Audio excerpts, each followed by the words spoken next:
நாடி குற்றமும் நாடி அவற்றுள் மிகை நாடி மிக்க கொளல்.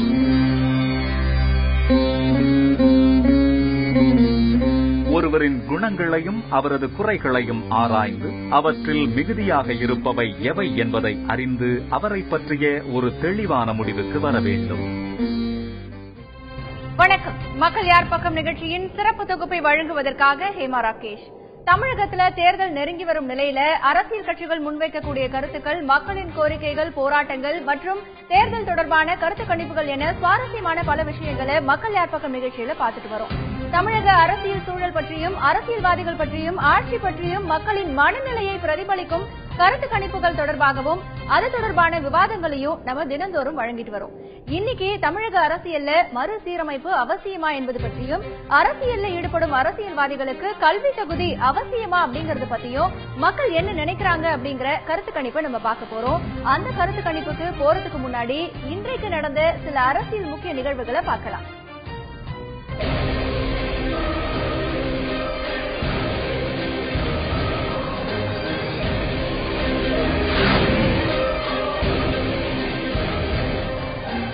பதினான்காவது சட்டப்பேரவையோட கடைசி கூட்டத்தொடர் இன்னைக்கு தொடங்கிடுச்சு.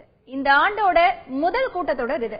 இதுல உரையாற்றின ஆளுநர் ரோசையா, தமிழகத்துல சட்டம் ஒழுங்கு முழுமையா நிலைநாட்டப்பட்டு அமைதி பூங்காவாக தமிழகம் திகழ்வதாக பாராட்டியிருக்காரு.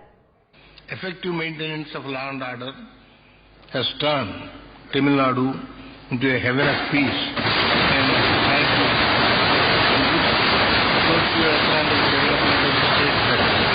the morale of the police force is at an all-time high since it has been given a free hand to deal with crime effectively. புரட்சி கவிஞர் பாரதிதாசனின் பிறந்த நாள் தமிழ் கவிஞர்கள் தினமாக கொண்டாடப்படும்னு ஆளுநர் ரோசையா அறிவிச்சிருக்காரு. காவிரி மேலாண்மை வாரியத்தையும் காவிரி நதிநீர் ஒழுங்குமுறை கமிட்டியையும் மத்திய அரசு தாமதமில்லாம அமைக்கணும்னு அவர் கேட்டிருக்காரு. This government urges the central government to constitute the Kaveri Management Board and the Kaveri Water Regulation Committee without any delay for the effective implementation of the final order of the Kaveri Water Disputes Tribunal. ஆளுநர் உரையை புறக்கணித்து திமுக, தேமுதிக, communist கட்சிகள் மற்றும் புதிய தமிழகம் கட்சி உறுப்பினர்கள் பேரவையிலிருந்து வெளிநடப்ப பண்ணியிருக்காங்க.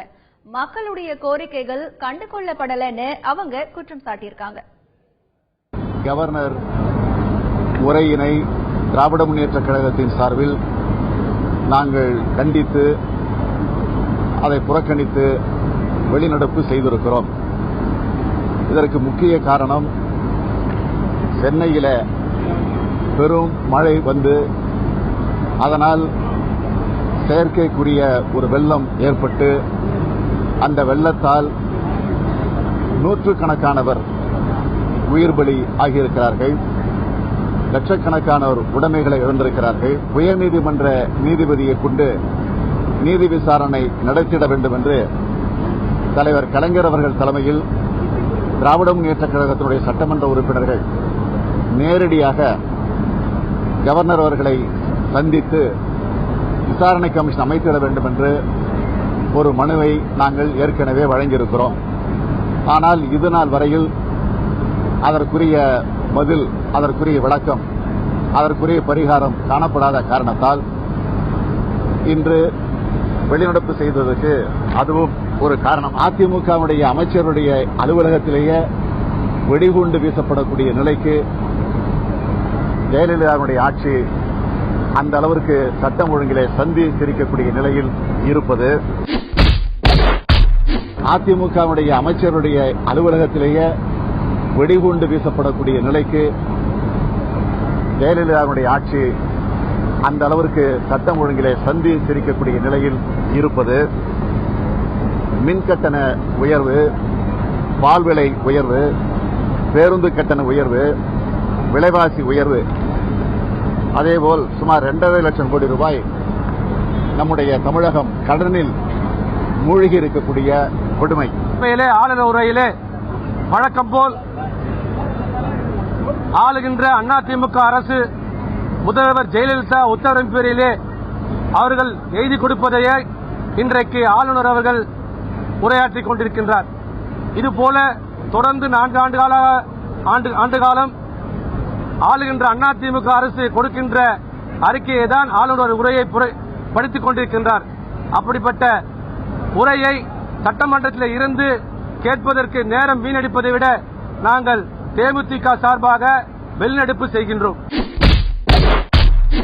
ஆளுகின்ற அதிமுக அரசு கொடுக்கின்ற அறிக்கையை தான் ஆளுநர் உரையை படித்துக் கொண்டிருக்கின்றார். அப்படிப்பட்ட உரையை சட்டமன்றத்தில் இருந்து கேட்பதற்கு நேரம் வீணடிப்பதை விட நாங்கள் தேமுதிக சார்பாக வெளிநடப்பு செய்கின்றோம். மார்க்சிஸ்ட் கம்யூனிஸ்ட் கட்சி ஆளுநர் உரையை புறக்கணித்து வெளிநடப்பு செய்திருக்கிறது. இந்த ஆட்சி அடக்குமுறை ஆட்சியாக, ஊழல் முறைகேடுகள் மலிந்த ஆட்சியாக, சட்டம் ஒழுங்கு சீர்கட்ட பிறகும் வேடிக்கை பார்க்கிற ஆட்சியாக இருக்கிறது. தேமுதிகவின் 6 பேர் வெளியேற்றப்பட்டிருப்பது, எம்எல்ஏக்களாகவே செயல்பட முடியாமல் என்று தெரிவிப்பது ஜனநாயக படுகொலை. எல்லா அரசியல் கட்சி தலைவர்கள் மீதும் வரன்முறை இல்லாமல் போடப்பட்டுக் கொண்டிருக்கிற அவதூறு வழக்குகள் ஜனநாயக விரோதத்திற்கு அடுத்த எடுத்துக்காட்டு அடக்குமுறைக்கு. சமீபத்தில் நடந்த கடுமையான வெள்ளத்திற்கு அரசாங்கத்தினுடைய அலட்சியமும் திறமையின்மையுமே காரணம். சமீபத்தில் நடந்த கடுமையான வெள்ளத்திற்கு அரசாங்கத்தினுடைய அலட்சியமும் திறமையின்மையுமே காரணம். செம்பரம்பாக்கம் ஏரியை எந்த முன்னெச்சரிக்கையும் இல்லாமல் மிக அதிக அளவிலே தண்ணீரை திறந்து விட்டதற்கு அதுதான் இந்த வெள்ளத்திற்கு அடிப்படை. அதற்கு காரணமானவர்கள் மீது விசாரணை வைத்து உரிய நடவடிக்கை எடுக்க வேண்டும். வெள்ளத்தில் பாதிக்கப்பட்ட விவசாயிகளுக்கு, சிறு குறு நடுத்தர உற்பத்தியாளர்களுக்கு, வீடு இழந்தவர்களுக்கு, சாதாரண மக்களுக்கு, இப்படி எந்த பிரிவுக்கும் இவர்கள் கொடுத்த நிவாரணம் என்பது போதவே போதாது. யானை பசிக்கு சோளப்பொரி என்பதுதான். சார்பாக இன்று நடைபெறுகின்ற ஆளுநர் உரையை புறக்கணிக்கக்கூடிய முறையில் இந்திய கம்யூனிஸ்ட் கட்சியுடைய சட்டமன்ற உறுப்பினர்கள் புறக்கணித்து, சமீபத்தில் தமிழகத்தில் வடகிழக்கு பருவமழை கடுமையாக பெய்யும் என்று முன்கூட்டியே எச்சரித்தும் கூட தமிழக அரசு காலத்தை நடவடிக்கை எடுக்க தவறியதனுடைய விளைவாக சென்னை மாவட்டம் மட்டுமல்ல, கடலூர், திருவள்ளூர் இதுபோன்று இருக்கக்கூடிய மாவட்டங்களில் கடுமையான வெள்ளத்தினால் பாதிக்கப்பட்டு வீடுகள் இழந்து, உடைமைகளை இழந்து, சேதாரங்கள் அதிகமாக ஏற்பட்டுள்ளதை தமிழக அரசு கண்டுகொள்ளவே இல்லை, சரியான நடவடிக்கை மேற்கொள்ளவில்லை. தமிழகத்தில் சமீப காலமாக தலித்துகள் மீது கடுமையான தாக்குதல் அதிகரித்து வருவதை மாநில அரசு கண்டுகொள்ளாமல் இருப்பது சம்பந்தமாகவும், அதனுடைய குரூர வடிவம் மயிலாடுதுறை அருகிலுள்ள திருநாள்கொண்டச்சேரியில் வெளிப்பட்டுள்ளது. முதிய தம்பதியர் இருவருக்கும் இறந்த பின்பும் கூட அவர்களது பிரேதத்தை பொதுவெளியில் எடுத்துச் செல்ல அனுமதிக்காதது கடும் கண்டனத்திற்குரியது, சட்டமீறலாகும். 4.25 ஆண்டுகள் ஆட்சி நடந்த இந்த அண்ணா திராவிட முன்னேற்ற கழக ஆட்சியில் சொல்லப்பட்ட, மக்களுக்காக அறிவிக்கப்பட்ட 110 விதிகளிலே அறிவிக்கப்பட்ட எந்த திட்டங்களும் நிறைவேற்றப்படவில்லை. 4.25 ஆண்டுகள் ஆட்சி நடந்த இந்த அண்ணா திராவிட முன்னேற்ற கழக ஆட்சியில் சொல்லப்பட்ட, மக்களுக்காக அறிவிக்கப்பட்ட 110 விதிகளிலே அறிவிக்கப்பட்ட எந்த திட்டங்களும் நிறைவேற்றப்படவில்லை. ஒரு மோசமான அரசு, மக்களுக்கு எதிரான அரசாக செயல்பட்டிருக்கிறது. எதிர்க்கட்சிகளை மதிக்காத அரசாக செயல்பட்டிருக்கிறது. மக்களுடைய கோரிக்கைகளை நிறைவேற்றாத அரசாக செயல்பட்டிருக்கிறது. சமீபத்திலே வெள்ளப்பெருக்கு ஏற்பட்ட போது, இயற்கை பேரிடர் ஏற்பட்ட போது எந்த மக்களுக்கும் இந்த அரசு உதவி செய்யவில்லை. ஒரு ஆண்டிற்கு குறைந்தது 100 நாட்களாவது சட்டமன்றம் நடத்த வேண்டுமானால் நடத்த முன்வரவில்லை. சென்ற ஆண்டை நடத்தப்பட வேண்டிய இந்த கூட்டம் இந்த ஆண்டு கூட்டப்பட்டிருக்கிறது. ஆகவே ஒரு செயல் அந்த அரசாக இருக்கக்கூடிய இந்த அரசு இப்போது கூட்டத்தை கூட்டி கவர்னர் பேச ஆரம்பித்தால் எதிர்க்கட்சிகள் கையை உயர்த்தி இவருடைய பிரச்சனைக்கு பதில் சொல்லுங்கள் என்று கேட்டால் அவகாசம் கொடுக்கவில்லை. ஆகவேதான் காங்கிரஸ் கட்சி இதற்கு எதிர்ப்பு தெரிவித்து வெளிநடப்பு செய்து இருக்கிறது. வெள்ளம் ஏற்பட்ட பொழுதும் சரி, அதற்கு பின்பும் இன்றைய அதிமுக அரசு அந்த வெள்ள சூழ்நிலையிலும், அபாயகரமான சூழ்நிலையிலும், இயற்கை பேரிடர் காலகட்டத்திலும் தன்னை பல்வேறு வழிகளிலே விளம்பரப்படுத்திக் கொள்வதிலேதான் முனைப்பு காட்டினார்களே தவிர, வெள்ளத்திலே சிக்கி தவித்த மக்களை காப்பாற்றுவதற்கு எந்த முனைப்பும் எடுக்கவில்லை. குறிப்பாக தென் தமிழகத்தை, தூத்துக்குடி மாவட்டத்தை முற்றாக இந்த அரசு புறக்கணித்ததை கண்டித்து இன்று ஆளுநர் உரையை புதிய தமிழகம் கட்சியின் சார்பாக புறக்கணித்து வெளிநடப்பு செய்திருக்க தமிழக அரசின் பல்வேறு துறைகளில் நிகழ்ந்த ஊழல்கள் குறித்து 18 ஊழல்கள் குறித்து ஆதாரங்களுடன் பட்டியல் கவர்னரிடம் அளிக்கப்பட்டு நடவடிக்கை மேற்கொள்ளுமாறு கேட்டு ஓராண்டு காலம் வரை கவர்னர் செயல்படாத கவர்னராக இருந்து கொண்டிருக்கின்ற காரணத்தினாலும் செம்பரம்பாக்கம் ஏரியிலிருந்து அறிவிக்கப்படாமல் நீர் வெளியேற்றியதன் காரணமாக ஏராளமான உயிரிழப்புகள் ஏற்பட்டும் இதுவரை உயிரிழப்புகளின் மொத்த எண்ணிக்கையை கூட வெளியிட முடியாத அளவில் கவர்னரிடம் எந்த ஒரு நடவடிக்கையும் இல்லாத காரணத்தினால் பாட்டாளி மக்கள் கட்சி இந்த கவர்னர் உரையை புறக்கணித்து வெளிநடப்பு செய்கிறது. இந்த சட்டமன்ற கூட்டத்தொடர்ல வெள்ளத்தால் உயிரிழந்தவங்க மறைந்த காஷ்மீர் முதலமைச்சர் முஃப்தி முகமது சையத், நடிகை மனோரமா ஆகியோருக்கும் இரங்கல் தெரிவிக்கும் தீர்மானங்கள் நிறைவேற்றப்படும் பேரவைத் தலைவர் தனபால் தெரிவித்தார். சட்டமன்ற நிகழ்ச்சி நிரல் வரையறுக்கப்பட்டுள்ளது. 21/1/2016 இரங்கல் குறிப்புகள். சட்டமன்ற பேரவை முன்னாள் உறுப்பினர்கள் மறைவு குறித்து இரங்கல் தீர்மானங்கள். 2015ஆம் ஆண்டு பெருமழையினால் ஏற்பட்ட வெள்ளப்பெருக்கில் உயிரிழந்தவர்கள் குறித்து மாண்புமிகு திரு முஃப்தி முகமது சையத், ஜம்மு காஷ்மீர் மாநில முதலமைச்சர் அவர்கள் மறைவு குறித்து, பழம்பெரும் நடிகை திருமதி மனோரமா அவர்களுடைய மறைவு குறித்து, இந்திய கம்யூனிஸ்ட் கட்சியின் மூத்த தலைவர் AP பரதன் அவர்களுடைய மறைவு குறித்து இரங்கல் தீர்மானங்கள் எடுத்துக் கொள்ளப்படும். இந்த சட்டமன்ற கூட்டத்தொடர் இன்றோடு சேர்த்து 4 நாட்களுக்கு நடைபெறும் தனபால் தெரிவித்தார். ஆளுநர் உரைக்கு நன்றி தெரிவிக்கும் தீர்மானம் முன்மொழியை பெற்று விவாதம் தொடங்கும். 22/1/2016 வெள்ளிக்கிழமை ஆளுநர் உரைக்கு நன்றி தெரிவிக்கும் தீர்மானத்தின் மீது விவாதமும் தொடர்ச்சி. 23/1/2016 ஆளுநர் உரைக்கு நன்றி தெரிவிக்கும் தீர்மானத்தின் மீதான விவாதத்திற்கு பதில் உரை. சட்ட முன்வடிவுகள் ஆய்வு செய்வதிலும் நிறைவேற்றுதலும் ஏனைய அரசினர் அலுவல்கள் இருந்தால் அது. பேரவை வழக்கம் போல் காலை 10 மணிக்கு கூடும். மொத்தம் 3 நாட்கள், அதாவது இன்றையோட 4 நாட்கள். வெறும் பதிலுரை, முதலமைச்சருடைய பதிலுரை தான் அன்றைக்கு. அதுக்கு முதல் நாளே எல்லா எதிர்க்கட்சி தலைவர்களும், இன்க்ளூடிங் எதிர்க்கட்சி தலைவர் இருந்தால் எல்லா தலைவர்களும் பேசி முடிச்சிருந்தாங்க. முதலமைச்சருடைய பதிலுரை மட்டும் சனிக்கிழமை. ஆனா மக்கள் பிரச்சனைகளை நிறைய விவாதிக்க வேண்டியிருப்பதனால சட்டப்பேரவை கூட்டத்தொடரை 5 நாட்களுக்கு நடத்த வேண்டும்னு கோரிக்கை வச்சதாகவும் அதை பேரவைத் தலைவர் ஏத்துக்கலன்னு திமுக சொல்லியிருக்கு. மாண்புமிகு பேரவைத் தலைவர் தலைமையிலே இன்றைக்கு அலுவல் ஆய்வுக் கூட்டம் நடைபெற்றது. சட்டமன்ற கூட்டமானது நாளை 21, 22, 23 ஆகிய 3 நாட்கள் தான் நடைபெறும் என்று பேரவைத் தலைவர் அவர்கள் அறிவித்தார்கள். நாங்கள் திராவிட முன்னேற்ற கழகத்தின் சார்பில் குறைந்தது 5 நாளாவது கவர்னர் உரை நடக்க வேண்டும் என்று கேட்டோம். அதுக்கு பேரவைத் தலைவர் அவர்கள் 2 நாள் விவாதம், சனிக்கிழமை முதலமைச்சருடைய பதிலுரை என்று சொன்னார்கள். நாங்கள் ஏற்கனவே குளிர்கால கூட்டத்தொடர் நடத்தவில்லை.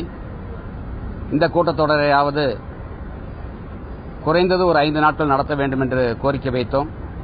ஆனால் பேரவைத் தலைவர் எங்களுடைய கோரிக்கையை ஏற்கவில்லை. தமிழக சட்டமன்ற தேர்தலில் பாஜக தனித்து போட்டியிடணும்னு அக்கட்சியின் மூத்த தலைவர் சுப்பிரமணியன் சுவாமி விருப்பம் தெரிவிச்சிருக்காரு. என்னோட அபிப்பிராயம் முதல்ல இருந்தே இருந்தது, நம்ம தனிப்பட்ட கொள்கை இருக்கிற காரணம் தனியா நின்று மக்கள்கிட்ட இவா 2 பேரும் ஊழல் பண்ற ஆள்கள், இவா இல்லாம நம்ம ஒரு நாட்டில் ஒரு மறுமலர்ச்சி கொண்டு வரதுக்காக நாங்கள் தனிப்பட்ட பார்ட்டின்னு முதல்ல மோடி இங்க பொதுக்கூட்டம் பண்ணும்போது ஒரு உணர்வு வந்தது. உங்களோட தனிப்பட்ட விருப்பம் பாஜக தனித்து போட்டியிடுது. ஆமா, அதான். தமிழக சட்டப்பேரவை தேர்தல் தொடர்பாக ராகுல் காந்தி தலைமையில ஆலோசனை கூட்டம் நடந்துச்சு. டெல்லியில இருக்கிற அவருடைய வீட்டில் நடந்த இந்த கூட்டத்துல தமிழக காங்கிரஸ் கமிட்டி தலைவர் EVKS இளங்கோவன், முன்னாள் மத்திய அமைச்சர் ப. சிதம்பரம், முன்னாள் நாடாளுமன்ற உறுப்பினர் திருநாவுக்கரசு உள்ளிட்ட பலர் கலந்துகிட்டாங்க. பொதுவா தேர்தல் பத்தி ஆலோசனை நடந்ததாகவும், ஆனா அத பத்தி விளக்கமா சொல்ல முடியாதுன்னு இளங்கோவன் செய்தியாளர்கள் கிட்ட சொல்லியிருக்காரு. விரைவில் தேர்தல் வர இருக்கிறது. தேர்தலில் எப்படி நாம் செயல்பட வேண்டும், தேர்தலை எப்படி சந்திக்க வேண்டும் என்று அவர்களுடைய கருத்துக்களை நாங்கள் ராகுல்ஜி அவர்களிடம் சொல்லப்படும். என்ன நாங்கள் பேசினோம் என்பதை நான் பத்திரிகையாளருக்கு சொல்ல முடியாது. சட்டப்பேரவை தேர்தலில் தங்களுக்கு 12 தொகுதிகளை ஒதுக்கணும்னு திமுக தலைவர் கருணாநிதி கிட்ட கோரிக்கை விடுக்க இருக்கிறதா இந்திய யூனியன் முஸ்லீம் லீக் கட்சியின் தலைவர் காதர் மொய்தீன் சொல்லியிருக்காரு. சென்னையில மாநில நிர்வாகிகள் ஆலோசனை கூட்டத்தில் பேசிய போது இதென்ன சொல்லியிருக்காரு.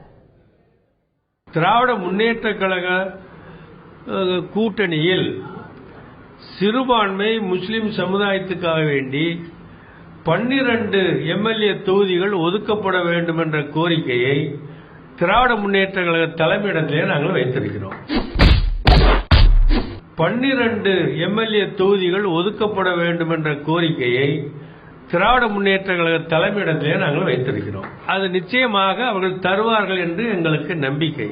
இலங்கை கடற்படையால கைது செய்யப்பட்ட தமிழக மீனவர்கள் 6 பேரை விடுவிக்க நடவடிக்கை எடுக்கணும்னு வலியுறுத்தி பிரதமர் மோடிக்கு முதலமைச்சர் ஜெயலலிதா கடிதம் எழுதியிருக்கார். பிரதமர் மோடிக்கு முதலமைச்சர் ஜெயலலிதா எழுதியுள்ள கடிதத்தில் புதுக்கோட்டை, தஞ்சை மீனவர்களை மீட்க வெளியுறவுத்துறைக்கு உத்தரவிட வேண்டும் என்று கேட்டுக் கொண்டுள்ளார். இலங்கையில் உள்ள 68 படகுகளை மீட்க தூதரகம் மூலம் நடவடிக்கை எடுக்க வேண்டும் என்றும் தமது கடிதத்தில் முதலமைச்சர் ஜெயலலிதா வலியுறுத்தியுள்ளார். அதிமுக சார்பில் சட்டப்பேரவை தேர்தலில் போட்டியிடுவதற்கான விருப்ப மனு தாக்கல் இன்னைக்கு தொடங்கியிருக்கு. சென்னை அதிமுக அலுவலகத்தில் இன்னைக்கு காலையில விருப்ப மனு விநியோகம் தொடங்குச்சு. மக்களவை துணை சபாநாயகர் தம்பிதுரை கரூர் தொகுதியில முதலமைச்சர் ஜெயலலிதா போட்டியிடணும்னு விருப்ப மனு தாக்கல் செஞ்சிருக்காரு. இதேபோல அமைச்சர்கள் ஓ பன்னீர்செல்வம், நத்தம் விஸ்வநாதன், வைத்தியலிங்கம், எஸ்பி வேலுமணி உள்ளிட்டோர் தாங்கள் வெற்றி பெற்ற சட்டப்பேரவை தொகுதியில முதலமைச்சர் ஜெயலலிதா போட்டியிடணும்னு விருப்ப மனுக்களை தாக்கல் செஞ்சிருக்காங்க. அதிமுக சார்பில் விருப்ப மனு வாங்குறது இன்னைக்கு தொடங்கியிருக்கு. இதைத் தொடர்ந்து திமுகவும் விருப்ப மனு வாங்குற தேதியை அறிவிச்சிருக்கு. தேர்தலில் திமுக வேட்பாளரா போட்டியிட விரும்புறவங்க 24ஆம் தேதியில இருந்து விண்ணப்பிக்கலாம்னு அந்த கட்சியோட பொதுச் செயலாளர் அன்பழகன் அறிவிச்சிருக்காரு. இது தொடர்பாக அன்பழகன் வெளியிட்டுள்ள அறிவிப்பில் தமிழ்நாடு, புதுச்சேரி மாநில சட்டப்பேரவை பொதுத் தேர்தலுக்கு திமுக சார்பில் வேட்பாளராக போட்டியிட விரும்புவோர் வருகிற 24ஆம் தேதி முதல் பிப்ரவரி மாதம் 10ஆம் தேதி வரை விண்ணப்பிக்கலாம் என தெரிவித்துள்ளார். பொது தொகுதிக்கான விண்ணப்ப கட்டணம் 25,000 ரூபாய் என்றும், மகளிர் மற்றும் தனி தொகுதிக்கான கட்டணம் 15,000 ரூபாய் என்றும் அன்பழகன் குறிப்பிட்டுள்ளார். விண்ணப்ப படிவத்தை கட்சியின் தலைமை அலுவலகத்திலிருந்து 1000 ரூபாய் செலுத்தி பெற்றுக் கொள்ளலாம் என்றும் அன்பழகன் தெரிவித்துள்ளார். இப்ப அடுத்ததா இன்னைக்கு அரசியல் கிசு என்ன அப்படிங்கறத பார்க்கலாம். கூட்டணி விஷயத்துல தமிழ் மாநில கட்சியினுடைய தலைவர் இலை கட்சியோட தான் கூட்டணி வைக்கணும்னு சொல்லி ரொம்ப விருப்பப்படுறாராம். ஒருவேளை அது முடியாம போயிட்டா தாமரை கட்சியோட கூட்டணி வைக்க முடியும்னு சொல்லி நம்புறாரு. ஆனா எந்த சூழ்நிலையிலையும் கை கட்சியோட போயிடக்கூடாதுன்னு சொல்லி ஒரே முடிவுல இருக்கிறாரு. ஆனா அதே நேரத்துல அந்த கட்சியில் இருக்கிற ஒரு மூத்த தலைவர், கடையநல்லூர்ல எம்எல்ஏவா இருந்தவர், சூரியன் கட்சியோட தான் கூட்டணி சேரணும்னு சொல்லி பீட்டர் விட்டுட்டு இருக்காராம். அதனால தமிழ் மாநில கட்சி தலைவருக்கு கூட்டணி குறித்து என்ன முடிவெடுக்கணும்னு சொல்லி தெரியலையா. இதே காரணத்தினால எந்த கட்சி சார்பில் பேசுறதுன்னு சொல்லி அந்த கட்சிக்காரங்களுக்கும் தெரியலையா. இன்னைக்கு அரசியல் கிசு என்ன அப்படிங்கறத பார்த்தோம். மக்கள் யார் பக்கம் நிகழ்ச்சியில கடந்த சில நாட்களாகவே அரசியல் கருத்து கணிப்புகளை பார்த்துட்டு வரோம். பேசிக்கா இப்ப தமிழக அரசியல் அப்படிங்கிறது எப்படி இருக்கு, தமிழக அரசியல்ல முன்னேற்றம் ஏற்பட்டிருக்கா, இன்றைக்கு அரசியல்வாதிகளுக்கு என்ன மாதிரியான தகுதிகள் எல்லாம் இருக்கணும், இன்றைக்கு இருக்கக்கூடிய அரசியல்ல இன்னும் செய்ய வேண்டிய மாற்றங்கள் எல்லாம் என்னென்ன அப்படின்னு மக்கள் கிட்ட கருத்து கணிப்பு நடத்தி அதற்கான பதில்களை வாங்கி பத்திரிகையாளர்கள் மற்றும் கருத்து கணிப்பு நடத்தினவங்க கிட்ட பல்வேறு தகவல்களை நம்ம வாங்கிட்டு இருக்கோம். இன்றைக்கும் இதே போல ஒரு கருத்து கணிப்புல 2 கேள்விகளை நம்ம பார்க்க போறோம். இந்த கருத்து கணிப்புகள் குறித்தும் மக்கள் சொல்லி இருக்கக்கூடிய பதில்கள் குறித்தும் தங்களுடைய கருத்துக்களை பதிவு செய்வதற்காக கிரியேஷன் மீடியாவை சேர்ந்த திரு அருண் கிருஷ்ணமூர்த்தி இன்னைக்கு மக்கள் யார் பக்கம் நிகழ்ச்சியில இணைஞ்சிருக்காரு. வணக்கம் திரு அருண் கிருஷ்ணமூர்த்தி. அதே போல இன்றைக்கு மக்கள் யார் பக்கம் நிகழ்ச்சியில தன்னுடைய கருத்துக்களை பதிவு செய்வதற்காக மூத்த பத்திரிகையாளர் திருமதி கவிதா முரளிதரன் இந்த நிகழ்ச்சியில இணைந்திருக்காங்க. அவங்களையும் இந்த நிகழ்ச்சிக்கு வரவேற்கிறோம். முதலில் இந்த கருத்து கணிப்புல மக்கள் கிட்ட நம்ம என்ன கேள்வியை நம்ம முன் வச்சோம் அப்படிங்கறத கிராமப்புற வாரியாகவும் நகர்ப்புற வாரியாகவும் பார்க்கலாம். இன்னைக்கு மக்கள் கிட்ட என்ன கேள்வியை நம்ம முன் வச்சோம் அப்படின்னா, கல்வி தகுதி இல்லாமல் அரசியலில் ஈடுபடுவது கவலைக்குரியதா அப்படிங்கிற ஒரு கேள்வியை நம்ம மக்கள் கிட்ட முன் வச்சோம். அதற்கு ஆம் அப்படின்னு 80% பேர் சொல்லியிருக்காங்க, இல்லை அப்படின்னு 14% பேர் சொல்லியிருக்காங்க, இதை பற்றி கருத்து கூற விரும்பவில்லைன்னு 6% பேர் சொல்லியிருக்காங்க. அதற்கு அடுத்தபடியாக கிராமப்புறங்களில் இந்த கேள்வியை நம்ம முன்வைக்கும் போது என்ன பதில் சொல்லியிருந்தாங்க அப்படின்னா, கல்வி தகுதி இல்லாமல் அரசியலில் ஈடுபடுவது கவலைக்குரியதா அப்படின்னு நம்ம கேட்டப்போ ஆம் அப்படின்னு கிராமப்புறங்களிலும் 76% பேர் சொல்லியிருக்காங்க, இல்லை அப்படின்னு 22% பேர் சொல்லியிருக்காங்க, கருத்து கூற விரும்பவில்லைன்னு 2% பேர் சொல்லியிருக்காங்க. இதற்கு அடுத்தபடியா கல்வி தகுதி இல்லாமல் அரசியலில் ஈடுபடுவது கவலைக்குரியதா அப்படின்னு நகர்ப்புறங்களில் இருக்கக்கூடிய மக்கள் கிட்டயே நம்ம கேள்வியை முன்வச்சோம். அவங்க சொல்லியிருக்கக்கூடிய பதில் ஆம் அப்படின்னு 82% பேர் அதிகபட்சமா சொல்லியிருக்காங்க. இல்லை அப்படின்னு 8% பேர் சொல்லியிருக்காங்க. கருத்து கூற விரும்பவில்லைன்னு 10% பேர் சொல்லியிருக்காங்க. ஆக இன்றைக்கு இருக்கக்கூடிய அரசியல் சூழ்நிலையில கல்வி தொகுதி அப்படிங்கிறது எப்படிப்பட்ட ஒரு விஷயமாக பார்க்கப்படுகிறது? ஏன்னா கடந்த காலங்களை காட்டிலும் இன்னைக்கு படித்தவர்களுடைய எண்ணிக்கை ரொம்பவே அதிகமா இருக்குது. மக்கள் தொகையும் பெருகிடுச்சு, கல்வி பத்தின விழிப்புணர்வும் அதிகமா இருக்கு. பல துறைகள்ல எலிஜிபிலிட்டி அப்படின்னு வச்சிருக்கிற நாம அரசியல்ல கல்வி தொகுதியை ஏன் வைக்கல அப்படிங்கிற ஒரு கேள்வியும் மக்கள் முன் வச்சிருக்காங்க. இதுக்கு என்ன பதில் சொல்லிருக்காங்க அப்படிங்கறத பார்க்கலாம். முதல்ல திரு அருண் கிருஷ்ணமூர்த்தி அவங்க கிட்ட பேசலாம். அருண் கிருஷ்ணமூர்த்தி, இப்போ கல்வி தகுதி இல்லாம அரசியலில் ஈடுபடுவது கவலைக்குரியதா அப்படிங்கிற கேள்விக்கு 80% பேர் அதிகபட்சமா இப்ப நம்ம பார்த்த கருத்து கணிப்புகளே அதிகபட்சமா 80% ஆம் அப்படின்னு சொல்லியிருக்காங்க. அவங்க என்னென்ன கருத்துக்கள்லாம் உங்ககிட்ட முன் வச்சாங்க? இந்த கருத்து கணிப்போட மெயின் எய்மே என்னன்னு பாத்தீங்கன்னா, ஒரு தேர்தல் நெருங்கி வர காலத்துல எந்த கட்சி ஜெயிக்கும் எந்த கட்சி தோக்கும் அப்படிதான் பல கருத்து கணிப்புகள் இருக்கும். நம்மளுடைய இந்த கருத்து கணிப்பு பின்னாடி இருக்க ஒரு நோக்கம் பாத்தீங்கன்னா, அரசியல் பத்தின மொத்த விழிப்புணர்வு, மக்களுடைய மனநிலை என்ன, அப்படி கேட்கப்பட்ட ஒரு கேள்விதான் கல்வி தகுதியும் அரசியலும். அப்படி வரும்போது மக்கள் ஒரு துறைக்கு ஒருத்தர் ஒரு தொகுதியில போட்டியிடுறாரு, அவங்களோ அவரோ ஜெயிச்சு ஒரு அமைச்சர் ஆறாங்க அப்படின்னா அவங்களுக்கு அந்த கல்வி தகுதி சார்ந்த அமைச்சர், அவங்க படிச்சதுக்கு ஏத்த மாதிரி ஒரு அமைச்சரவை கொடுத்தா அவங்க அதுக்கு இன்னும் நல்லா வேலை செய்வாங்க. இதே நாங்க சொல்ற உள்ளூரை பத்தி தெரிஞ்சா மட்டும் போதாது, ஜாதியில இருந்து ரெப்ரசன்டேஷன் இருந்தா பத்தாது, அவங்களுக்கு அறிவாற்றல், அதாவது கல்வி சார்ந்த அறிவாற்றல் இருக்கணும். அப்படிங்கறத மக்கள் எதிர்பார்க்கிறாங்கிறது 80% ஒரு பெரிய பர்சன்டேஜ். அதை நம்ம பிரிச்சு பார்க்கும்போது நீங்க பாத்தீங்கன்னா, கிராமப்புறங்கள்ல ஸ்ட்ரீட் ஸ்மார்ட் அப்படின்வாங்க, அதாவது கல்வி தகுதியே இல்லைன்னா கூட அவங்களுக்கு விஷயம் தெரிஞ்சா போதும் அப்படிங்கிறது கிராமப்புறத்துல கொஞ்சம் ஓங்கி இருந்தது. ஆனா அதுவே கூட ஒரு 75% மேலானவர் கல்வி தகுதி தேவை. இதோட இன்னொரு முன்னோட்டம் நீங்க பாத்தீங்கன்னா, பல இடங்கள்ல மக்கள் இப்ப முன்னாடி ஒரு 30 வருடம் முன்னாடி படித்தவர்கள் இருந்ததுக்கும் இப்ப படித்தவர்கள் இருக்கிறதுக்கும் ஜாஸ்தியா இருக்கு. சோ அப்படி இருக்கும்போது படித்தவர்களுக்கிடையும் படிக்காதவர்களுக்கிடையும் தன்னுடைய அரசியல்வாதி, தன்னுடைய அரசியல் தலைவர் படித்திருக்கணும்ங்கிற நோக்கம் ரொம்ப ஸ்ட்ராங்கா இருக்கிறது. இது இப்போ இந்த கருத்து கணிப்புல ஆம் அப்படின்னு சொன்னவங்க நீங்க எடுத்தது படித்தவர்கள் கிட்டயா இல்ல படிக்காத? நம்ம ஜெனரலா எடுத்திருக்கோம், சரியா? அப்படி இருக்கும்போது படிக்காதவர்கள் கிட்ட கேட்கும் போதும் அந்த படிக்காதவர்கள்ல தான் சில பேர் கருத்து கூற விரும்பவில்லை. அது மட்டும் இல்லாம ஆனா அவங்க மெஜாரிட்டியானா கிடையாது, கருத்து கூற விரும்பாத படித்தவர்களும் இருக்கிறார்கள். கல்வி தகுதி தேவையில்லைன்னு சொல்றதுலயும் படித்தவர்கள் இருக்கிறார்கள். இது ஒரு மிக்ஸ்டு பாப்புலேஷன். இது தமிழகத்தோட இருந்தாலும் நம்ம ஆளக்கூடியவர்கள் நிச்சயமா படித்தவர்களாக இருக்கணும் அப்படிங்கிற ஒரு எண்ணம் மக்கள் கிட்ட இருக்கு. நிச்சயமாக இப்பொழுது திருமதி கவிதா முரளிதரன் அவர்கள் கிட்ட கேட்கலாம். வணக்கம் திருமதி கவிதா முரளிதரன், இப்போ கல்வி தகுதி இல்லாம அரசியல்ல ஈடுபடுறது கவலைக்குரிய விஷயமா நீங்க பாக்குறீங்களா? எனக்கு முதல்ல இந்த சர்வேயோட முடிவுகள்ல வியப்புக்குரிய விஷயமா எதுவுமே இல்லை. ஏன்னா இந்த மாதிரி தான் நீங்க ஒரு யார்கிட்டயாவது ரோட்ல இருக்கிற யார்ட்டையாவது போய் கேட்டீங்கன்னா இந்த மாதிரியான ஒரு பதில் தான் எதிர்பார்ப்பாங்க. ஆனா எனக்கு இதுல பல முரண்பட்ட கருத்துக்கள் உண்டு. ஒண்ணு, திரும்ப இன்றைக்கு வரைக்கும் நம்ம பேசிட்டு இருக்கிற ஒரு விஷயம் காமராஜர் ஆட்சியை திரும்ப கொண்டு வரணும் அப்படின்றது காங்கிரஸுடைய மத்த கட்சிகள்லாம் கூட நிறைய பேர் சொல்றாங்க காமராஜர் ஆட்சி பொற்கால ஆட்சி அப்படின்னு ஏற்றுக்கொண்டவர்கள் தமிழகத்துல பெரும்பாலானவங்களாக இருக்காங்க. காமராஜர் படிக்காதவர் தான். ஆனால் இன்றைக்கு தமிழ்நாட்டுல ஒரு கல்வி புரட்சியை ஏற்படுத்தினதுல அவருக்கு முக்கியமான ஒரு பங்கு இருக்கு. அதனால நம்ம கல்வி அப்படின்றது ஒரு அளவுகோலா இருக்குமா அப்படின்னு எனக்கு தெரியல. இன்றைக்கு இருக்கக்கூடிய அரசியல் சூழல்ல நிச்சயமாக படித்தவர்கள் நிறைய பேர் இருக்காங்க. ஆனால் அவர்கள் என்ன மாதிரியான அரசியலை முன்னெடுக்கிறார்கள்? தமிழக அரசியலே கூட பல இன்ஜினியர்ஸ், பல டாக்டர்ஸ் எல்லாம் பார்த்துட்டு இருக்கோம். அவங்க ஆனா என்ன மாதிரியான அரசியலை முன்னெடுக்கிறாங்க அப்படின்ற ஒரு கேள்வி இருக்கு. அப்போ இந்த இதுல எனக்கு குறிப்பா இப்போ சமீபத்துல வந்த ஒரு ரிப்போர்ட் டிராப் அவுட்ஸ் நிறைய பேர் ஸ்கூல் டிராப் அவுட்ஸ் நிறைய பேர் தலித்ஸாவும் முஸ்லிம்ஸாவும் இருக்காங்க அப்படின்றப்போ அவங்களுடைய ரெப்ரசன்டேஷன்ஸ் அவங்களால மட்டும்தான் ரெப்ரசென்ட் பண்ண முடியும் நான் நினைக்கிறேன். அவங்களுடைய இதை அரசியல் ரீதியா ரெப்ரசென்ட் பண்ணோம்னா அந்த சமூகத்திலிருந்து வந்தவர்களால் மட்டும்தான் பரிபூர்ணமாக முழுமையாக 100% பண்ண முடியும் நான் நினைக்கிறேன். அப்போ கல்வி தகுதி அப்படின்றது ஒரு மிகப்பெரிய கேள்விக்குறியாகத்தான் இருக்கும். சரியான கல்வி தகுதி உடையவர்கள் ஒடுக்கப்பட்டவர்களுடைய ஆஸ்பிரேஷன்ஸ் ரெப்ரசென்ட் பண்ணுவாங்களா, முழுமையாக பண்ண முடியுமா அப்படின்றதுல எனக்கு பல கேள்விகள் இருக்கத்தான் செய்யுது. இது நீங்க எப்படி சொல்றீங்க? அதாவது ஒரு கல்வி தகுதி ஏன்னா மக்கள் எதிர்பார்க்கக்கூடிய ஒரு விஷயம். தான் படிக்கல அப்படின்னாலும் ஒரு கல்வி அப்படிங்கிறது மனிதனை முழுமைப்படுத்தும்.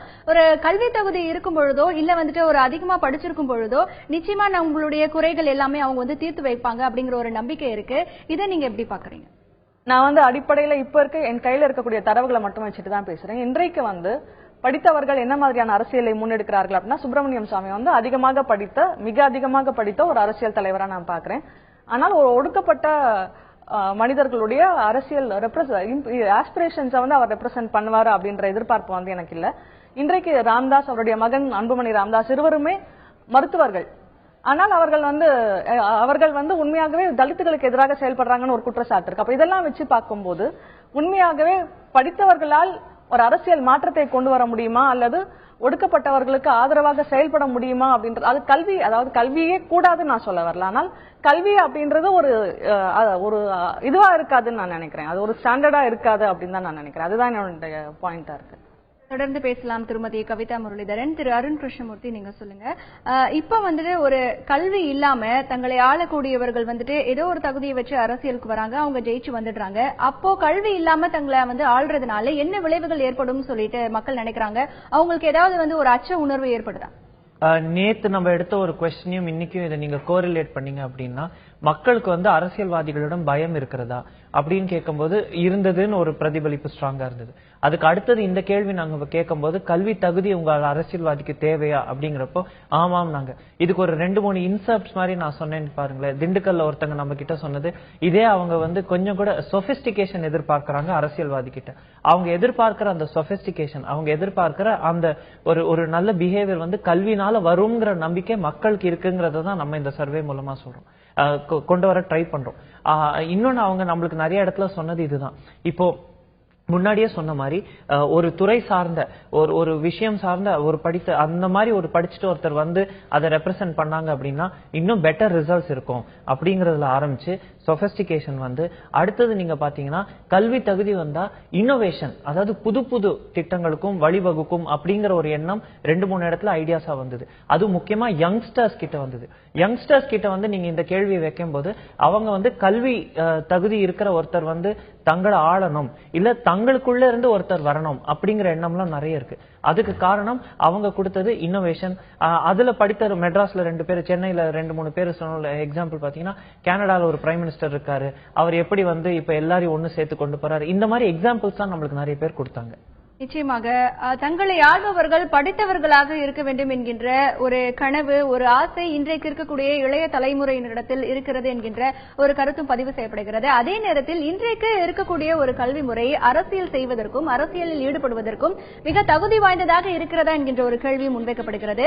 மேலும் மக்களுடைய குறையை போக்குவதற்காக, அவர்களுடைய குறைகளை எடுத்து சொல்வதற்காக கல்வி மட்டுமே ஒரு முழுமையான தகுதியாக இருக்க முடியுமா என்கின்ற ஒரு கேள்வி இங்கே முன்வைக்கப்படுகிறது. மக்களுடைய மனநிலை அரசியல் குறித்து என்னவாக இருக்கிறது, அரசியல்வாதிகளின் கல்வி தகுதி குறித்து என்னவாக இருக்கிறது போன்ற கேள்விகள் கேட்கப்பட்டு அதற்கான பதில்களை நம்ம பார்த்துட்டு இருக்கோம். அதற்கு அடுத்தபடியா இன்னொரு கேள்வியையும் நம்ம மக்கள் கிட்ட முன் வச்சோம். அதற்கு மக்கள் என்ன பதில் சொல்லியிருக்காங்க அப்படிங்கறத பார்க்கலாம். மக்கள் கிட்ட நம்ம முன் வச்ச கேள்வி, தமிழக அரசியல் உடனடியாக மறுசீரமைக்கப்பட வேண்டுமா அப்படிங்கிற கேள்வியை மக்கள் கிட்ட முன் வச்சோம். அதற்கு மக்கள் கொடுத்திருக்கக்கூடிய பதில் ஆம் அப்படின்னு அதிகபட்சமா 88% மக்கள் சொல்றாங்க. நிச்சயமா தமிழக அரசியல் உடனடியாக மறுசீரமைக்கப்படணும் அப்படிங்கிற கேள்விக்கு பதில் சொல்லிருக்காங்க. இல்லைன்னு 10% பேர் சொல்லிருக்காங்க. கருத்து கூற விரும்பவில்லைன்னு 2% பேர் சொல்லிருக்காங்க. இதற்கு அடுத்தபடியா இந்த கேள்வியை கிராமப்புறங்களில் இருக்கக்கூடிய மக்கள் கிட்ட முன் வச்சோம். தமிழக அரசியல் உடனடியாக மறுசீரமைக்கப்பட வேண்டும் அப்படின்னு கிராமப்புறங்களில் இருக்கக்கூடிய மக்கள் 78% பேர் ஆம் அப்படின்னு சொல்லிருக்காங்க. இல்லைன்னு 20% பேர் சொல்லிருக்காங்க. கருத்து கூற விரும்பவில்லைன்னு 2% பேர் சொல்லிருக்காங்க. இதற்கு அடுத்தபடியா இதே கேள்வியை நகர்ப்புறங்களில் இருக்கக்கூடிய மக்கள் கிட்ட வச்சோம்.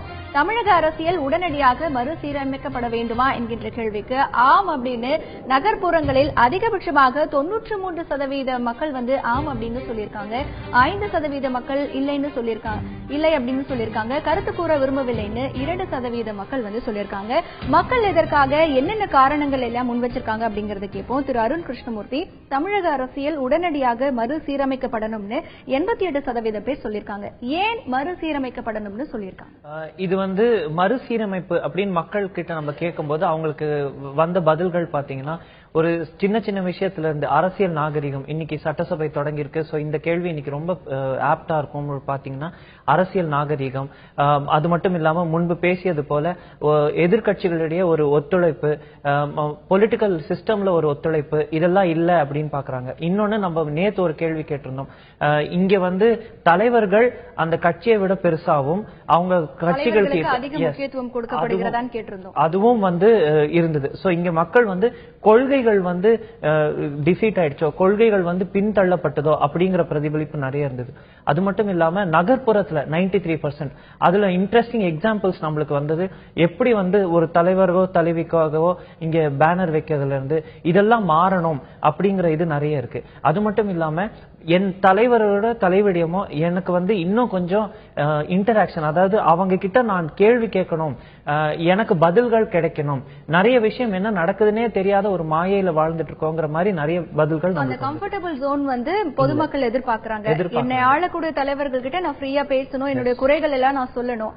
ஆனா அவங்களுக்கு அந்த ஒரு பயம் இருக்கு இப்ப வரைக்கும். பீப்புள் ரெப்ரசன்டேட்டிவா அவங்கள பார்க்கும்போது பீப்புளுக்கு அங்க ரெப்ரசன்டேஷன் குறைவா இருக்குங்கிறதான் இந்த கேள்விக்கு பதிலா நிறைய பேர் நம்மளுக்கு வச்சது. எது அவங்களுக்கு அந்த தயக்கத்தை ஏற்படுத்துதுன்னு அவங்க சொல்றாங்க? அப்ரோச்சபிலிட்டி, ஆக்சசிபிலிட்டி, இது ரெண்டுமே தக்கவையா இருக்கு. அதுக்கப்புறம் ஆளக்கூடியவர்களா இருக்கட்டும், எதிர்கட்சி தலைவர்களா இருக்கட்டும், அவங்க வேற ஒரு லீக்ல இருக்காங்க. அவங்க பொதுமக்களோடைய பொதுமக்களா இல்லங்கிறது நிறைய இடத்துல நம்மளுக்கு சொன்னாங்க. இப்ப ஒரு சாதாரண எக்ஸாம்பிள், டெய்லி அவங்களை சந்திக்கணும் அந்த மாதிரி இல்ல, ஆனா ஒரு இன்டராக்ஷன் பாசிபிளா இருக்கணும். அவங்க கிட்ட எங்க பிரச்சனைகளை எடுத்து சொல்ல வேண்டியதா இருக்கணும். அவங்க இன்னும் அடிக்கடி நம்ம ஊர்களுக்கு வர வேண்டும். அந்த மாதிரி பல விஷயங்கள் நேர்ல நிறைய சொன்னாங்க. தொடர்ந்து பேசலாம் திரு அருண் கிருஷ்ணமூர்த்தி. அடுத்ததாக திருமதி கவிதா முரளிதரன் அவங்க கிட்ட பேசலாம். திருமதி கவிதா முரளிதரன், நீங்க சொல்லுங்க, இன்றைக்கு இருக்கக்கூடிய சூழ்நிலையில தமிழக அரசியல் மறுசீரமைக்கப்படணும்னு நீங்க நினைக்கிறீங்களா? நிச்சயமா இந்த விஷயத்துல நான் மக்களோட முழுமையா ஒத்துக்கிறேன். பொதுவாக இது ஆனா புது விஷயம் இல்லை அப்படின்றதுதான் அடிப்படையான விஷயம். நம்ம அரசியல் நாகரிகம் பத்தி அருண் சொன்னாரு. அரசியல் நாகரிகம் அப்படின்றது எனக்கு தெரிஞ்சு நான் ஒரு கடந்த 20 வருடங்களா பாத்துட்டு இருக்கேன். அப்பவே இந்த மாதிரி தான் இருக்கு அப்படின்னு நான் நினைக்கிறேன். டெல்லியில பாத்தீங்கன்னா நரேந்திர மோடியும் சோனியா காந்தியும் சந்திச்சு ஒரு பிரச்சனை குறித்து அவங்களால பேச முடியும். பேசி ஒத்த கருத்துக்கு வர முடியுமா அப்படின்றது இரண்டாவது கேள்வி. பட் பேசுவாவது அவங்களால முடியும். ஆனால் அந்த மாதிரியான ஒரு சூழல் தமிழகத்துல எப்போதுமே நான் பணிபுரிய துவங்கிய காலத்துல இருந்து இன்று வரைக்கும் அந்த மாதிரி ஒரு சூழல் இல்லை. சோ அரசியல் நாகரிகம்ன்றது ரொம்ப அடிப்படையான விஷயம் அப்படின்னு நான் நினைக்கிறேன். அதே மாதிரி இன்னைக்கு மீடியா பயங்கரமா எக்ஸ்பேண்ட் ஆயிடுச்சு. மெயின் ஸ்ட்ரீம் மீடியா தாண்டி சோஷியல் மீடியா, நரேந்திர மோடி எல்லாம் ட்விட்டர்ல இருக்காரு, ராகுல் காந்தி ட்விட்டர்ல இருக்காரு. அவங்க மக்கள் ஃபாலோ பண்றவங்க யாருனாலும் ட்விட்டர்ல வச்சு கேள்வி கேட்கலாம். இந்த மாதிரியான ஒரு சூழல்ல இங்க இருக்கக்கூடிய தலைவர்கள் மட்டும், சில தலைவர்கள்லாம் அதை நல்லா யூஸ் பண்றாங்க. ஆனால் ஆள்பவர்கள் ஒரு க்ளோஸ் டோர்க்குள்ள இருக்கிறது அப்படின்றது மக்களோட இன்டராக்ட் பண்ணாம இருக்கிறது. அப்புறம் தேர்தல் நேரத்துல மட்டும் தொகுதியில இருக்கிற எம்எல்ஏஸ் இருந்து தொடங்கி எல்லாரும் போய் மக்களை சந்திக்கிறது, அந்த சமயத்துல மட்டும் அவர்களோட இன்டராக்ட் பண்றது, இந்த மாதிரியான விஷயங்கள்லாம் நீண்ட நாட்களுக்கு பலன் தராது. ஏன்னா மீடியா அவ்வளவு எக்ஸ்பேண்ட் ஆயிட்டு இருக்கு, அவ்வளவு ஒரு பூம் இருக்கு. அப்போ மக்கள் கூடுதலாக இன்டராக்ட் பண்ண வேண்டும் என்று எதிர்பார்ப்பதில் எல்லா விதமான நியாயம் இருக்கு அப்படின்னு நான் நினைக்கிறேன்.